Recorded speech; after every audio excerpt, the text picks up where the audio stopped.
waxaanu la kulannay dad ooyaya oo ka xun inay waddadaas soo mareen iyagoo maalta joogana haddana markaan weydiinay waddankii ma ku noqon lahaydeen intuu qof nagu yidhi inaan sii joogaan rabaa ma jiree qof waliba rag iyo dumarba waxay nagu yidhaahdeen waxaanu jecel haddaan maanta helayo haddaad maanta hargeysa burco igu celin karaysid ama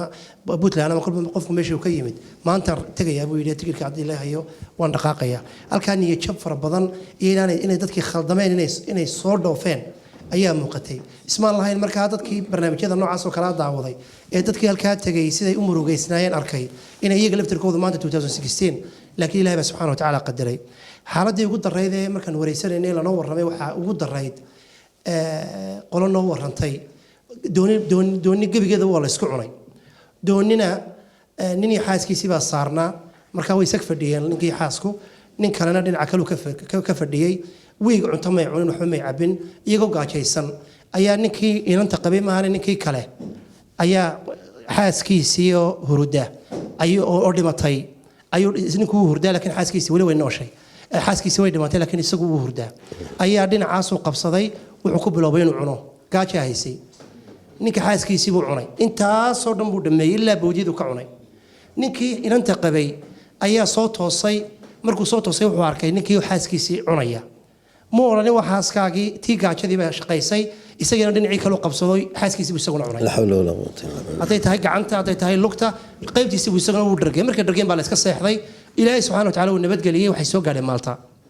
markay maalta soo gaadheen ee kiniin la siiyey ee la rusheeyey ee cunto la siiyey ayuu ninkii xasuustay tuu cunay inay xaaskiisii ahayd wuu waashay dhakhtarka dadka waa laba ninkaasi uu ku jiray waa xaaladihii lanoga soo warramay aanu shaahidtu ka ahayn waxaa lanoo cadeeyey in aad iyo aad dumarka meeshaas soo maray ee soo tahriibay waayo dee saxraagii baa laga soo baxay marka waddankii laga yimaado ama etoobiya lasoo maraya suudaan baa lasoo maraya libiya lasoo maraya boqolkiiba 80 dumarka waa la kufsaday tii uurka lahayd islaantii 60 jirka ahayd mid walba dumar loo garanayo waa la kufsaday meelaha suudaan oo kale dumarka waabay qafaasheen oo way qaateenoo caruuraabay ka dhaleen waxay yidhahdeen qolooyinkii warramayay annagoo dariiqa sii marayna ayaa qabaa'ishan u dhex maraynay iyo kaymihii dumar soomaaliyeed oo lagu qabo 3 iyo 4 caruura leh oo af soomaali ku hadlaya uu ninkani iska yeeshay gebigeedaba ayaanu la kulannay waxay yidhahdeen doonu tahriibaynay ninkan anay qabsaday taana ninkaasaa qabtay dee wana iska kaya isticmaaleenoo dee carruurtaasaad arkaysa halkaa cararaya annagaa dhalay waxaanu la kulannay inantii ka sheekaysay ee warrantay ee tiri yacni dooniyaha dhexdooda marka dadku haraad ay u dhintaan ama haraad badan uu dhaco waxa la kala iibsanaya kaadidii waa la isu kaajaya kaadidii baa la kala iibsanaya waxay tiri marka la kaajo kaadidu waa hadday egsaa u kulushahay $50 baa lagaa siisanaya haddii lagu yaro qaboojiyo meel lagu dhigo hadhow lagaa iibiyana $75 ilaa $100 inta u dhaxaysa ayaa kaadidii lagaa siisanaya waa kaadi baa $50 iyo $75 la kala siisanaya يعني waxay ka warrameen waxaan laga sheekeyn karayn oo intuba cadeynaya khasaaro intuba cadeynaya inay khaldanaayeen intuba cadeynaya inaanay u baahnaayeen waddankoodii ka soo baxaan intuba waxay sheegeen gurigooda inay laxoox iyo beer ku quraacanayeen qadadana hilib la siinayay cashadana ay meelaha inta reerku bucket money siiyo hudheelada magaalooyinka ay degan yihiin ay ka soo casheynayeen intuba murugo iyo oohin iyo dhibaato ayay runtii ay muujiyeen oo dadkana runtii kala hadleen si daacad runtii ay uga warrameen ay u soo bandhigeen dooniyaha dadka la saarayo ninkii doonida iska laha raaci maayo qof qaraabadiisa raacin maayo waxa weeyaan Soomaalida raacaya ayaa nin kamida training yar la siinaya GPS saacad kadib jabayana waa la siinaya iyo foosta patrolna waa la siinaya dhaqaaji baa la leeyahay qabyaalada Soomaalidu kama haraane waxa la gaaray heer ay 4.5 baasha dadka lagu saaro oo waxa dhacday qabiil baa dooni gebigeeda wada saarnaa 200 iyo xooge way madheen dabeetana magafayaashii iyo qolooyinkii dilaaliinta ahaa baa shiray waxay lahayn sidan dee qabaayishii reer baa loo maranayaa reerka waa inaynu interview ka qaadno reer walba 50% iyo 10% haynu saarno qolama tahay caynka mayna markaa ugu buuxaye doonida dambe soo noqon leeyahay intii kalena waa la saaraya waxay gaareen dadro qolooyinba waxay nooga warrameen waxay yiraahdeen markaan ogaano qabiil reer hebel inay buuxaan ayaa reer hebelka kale aanay buuxsanayn numberkoodii ayaan sheegan jiray si uu isaguna maartay doonida uu sidaas leeg uu u soo raaco islaam baa noo warrantay 27 jir bay ahayd way soo tahriibtay Soomaalida qayb kamida meel kamida deganayd waxay tiri 3 dukaan oo dahab baan lahaa waxay tiri maalintii 4500 ilaa $5,000 bay soo gali jirtay 4-5 guri baan lahayn karin jiray gas station baan lahaa waxay tiri nimcan ku jiray waxay tiri markay dumarkii facebookyadii soo geliyaan iyo internetyadii iyagoo sawiro islaamo bay tiri 80 jiro aan ka yarahay markaan arkay iyagoo quruxda iyo cadaanka iyo sharafta aan arko ayaan aniga laftarkayga aan murugooday bay tiri wixii oo dhan waan xaraashay badii baan soo galay marka iyadu way soo badbaaday maxaa lagu siiyaa baan ku yiri waxay tiri gabadhaydii 4,500 maalintii sameeynaysay 130 euro ayaan ilbisha dhan ku noolow waxaan u tagnay dad faraha iskula hadlaya oo dhibaataysan oo waa intii badbaaday intii kana waa ogtiin oo badii ayay hadda kadalika ay ku dhinteen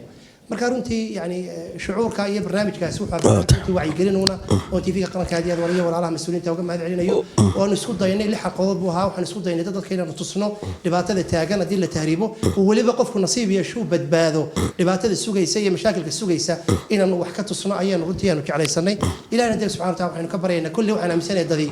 ku badbaaday barnaamijka waxaan idin sheegayaan ku khatimayaa inaan hargeysa imika 2-3 wiil baan ka soo sokeeyaa inaan dhalinyarada xafiiska igu iman jiray oo inuu tahriibo ayuu doonayay dabeetana wixii lacagta waan dhamaystirtay intaas ay iga maqan bari soo ducee bal wadamada iga waran waxaan barnaamij baan soo duubay sida loo tahriibo waxba kaaga warrami karaya baan ku yiraahdo warkeeda tamahayo oo taama gafayaasha laga wareysanaya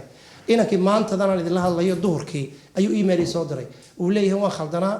idinka iga saxsanaa waan iska daayay xoogayga lacag aan hayay jaga badkeed baan siisanaya wadankayga waan iska aaminaya jaamacadan waan iska galaya waan iska joogaya taas alxamdulillah barwaaqada meesha tala laga soo cararayo ilaahay uunba u xisaabtan tahay nin faranji baa la sheegay oo leeyahay aan xagga Puntland buu ku tagayaan